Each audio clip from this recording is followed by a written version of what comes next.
NFL Draft Mania is going to start going nuts. I was actually listening to Kimes' podcast a little bit this morning. He did like a mock draft roundup. Mm-hmm. What guys are going to be options for Washington. I think what they do in free agency is really going to make an impact on what they do at number 7. If you think you really added a lot of defensive talent in free agency, I do think it opens some stuff up for you at number 7. I've heard a lot of people. A guy I really trust and appreciate his work is Jordan Reed from ESPN. His top 2 players in this draft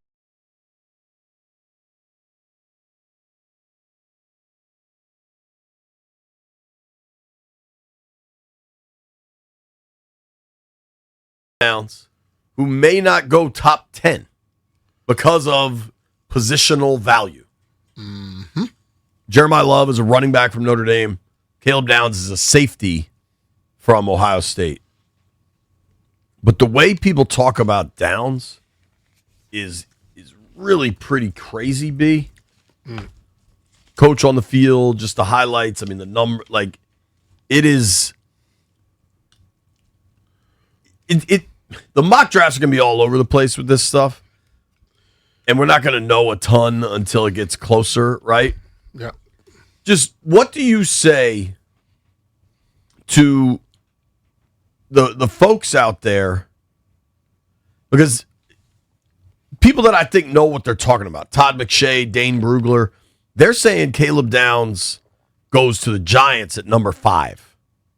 In other draft experts are saying he could slip out of the top 10 because he plays safety.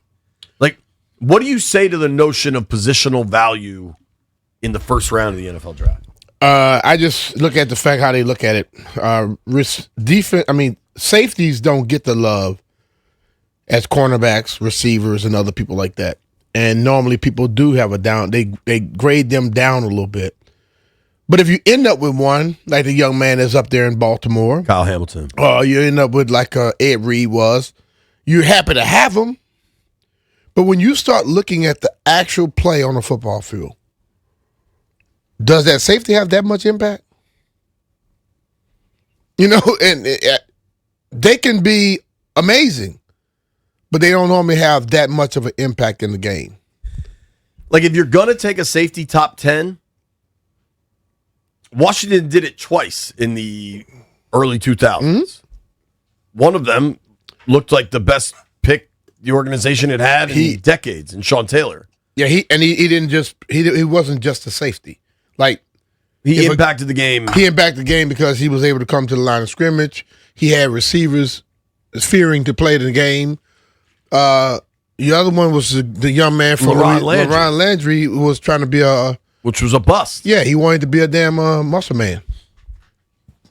I wonder, specific to the Giants and Caleb Downs, the 2 guys you mentioned there, Hamilton playing for the Ravens now, and Ed Reed playing for the Ravens previously, Harbaugh coached both of them.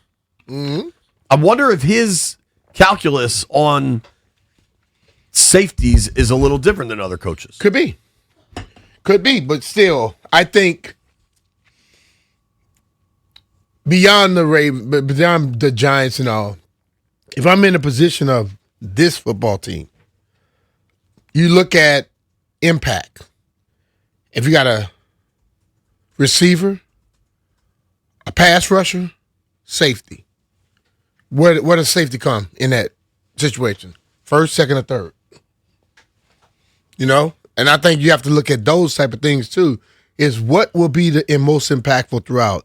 That pass rusher will help out that safety. Like, to your point, let's say it's a 10-point scale. Mm-hmm. If you can get a pass rusher that can deliver you 8 out of 10 play, yeah, or you can get a safety that can deliver you 9.5 out of 10 play, does the 8 out of 10 pass rusher have more value than the 9.5 out of 10 safety? It may. It might. Because that pass rusher is going to affect that passer, which may make that safety even better. You may have a 7 safety that plays like a 9. Where do you are a person that understandably hates, I'll say hate, maybe correct me if I'm wrong on that, the way the running back position has been devalued across the NFL. Mm-hmm. Where do you stand with Jeremiah Love as a top 10 pick? I think he has the ability to he's done everything he needed to be a guy like that. I just think that he goes to a guy like Jeremiah Love goes to a team that has needed stuff in other positions. Like if the Commanders were sitting here right now with legitimate people on the defensive, the pass rush, the D-line, and things of that nature, he'll be a prime pick to go get. They're not in that situation. They're not in that situation. Now, you never know. They may still go. Sometimes people say, hey, to hell with that. This is a talent. Every once in a while, a guy comes along that's a special talent, and you don't give a damn what he plays. You just want him on your football team. Certainly. Yeah. It's also interesting when you look at, and maybe this is too simplistic of a viewpoint, but when you look at rushing leaders from last season, James Cook led the NFL in rushing with 1,600 yards. Mm-hmm. He was a second rounder, I believe. Derrick Henry was second with almost 1,600 yards. He was a second rounder, I believe. Was Jonathan Taylor a first rounder? He's third. Bijan was a first rounder. Mm-hmm. Achane definitely wasn't a first rounder. Kyron Williams definitely not a first rounder. Jahmyr Gibbs, I believe, was, right? Didn't everybody kind of clown Detroit, and then he's been fantastic? McCaffrey was. Javonte Williams was not. Saquon was not. Like, if you look at the people that dominate the run game versus the top receivers in the NFL, like, Njigba's a first rounder. Puka was not. Pickens slid, I think, because of his craziness. Mm-hmm. Chase was, what, fifth overall. Amon Ra was a third rounder, I think, right? Yeah. Every once in a while you get those guys. But, like, Cook, did he slip because of the mindset of the NFL today? Should he have been a first rounder? You know, those questions could be asked. There are a lot of running backs that have dropped the second round that could have been taken in the first. But the league goes after certain people, and a lot of those guys that win the first round haven't been as effective as he has at his position. Certainly. And you always say quarterback's the most important position, but it's also the most dependent. Yeah. Running back might be number 2 or receiver 2, but like if a back, you know what helps James Cook a lot, maybe look like a first rounder? Playing with Josh Allen and having a pretty good offensive line in Buffalo. Like there are, like Bijan, for the first 2 years of his career, the numbers weren't there. Was he worse then than he is now, or was the system bad? You know what I mean? Like, it could be. I mean, the thing about the running back, though, running back don't need offensive line. But there are legitimate running backs that come into this league and they can do it all. They still don't get the love. Just because somebody in a damn suit sitting in an office said, oh, we're going to change up how we look at this thing. But that said, I feel like you would lean away. Like, what if David Blau marches into Dan Quinn and Adam Peters' draft meeting and says, you put Jeremiah Love on this offense, we're unstoppable. Mm-hmm. And then he going to say, who we going to stop on defense? Right now, he's in a position where they got to stop somebody on defense. Hell, 2 years ago when they went to the NFC title game, they weren't stopping many people. They just scored a lot. They scored 30 a game. They scored 30 a game. You go back and watch that season. They were getting the ball to back to the offense on a regular basis. So, I mean, one of the biggest differences that year, they ranked middle of the pack in turnovers. They were 15th in the NFL in takeaways. So, but last year they were second to last. We have just sat there and watched them basically let us know what they're going to be doing, and this is in essence trying to make sure that guy who we know is unbelievable stays healthy.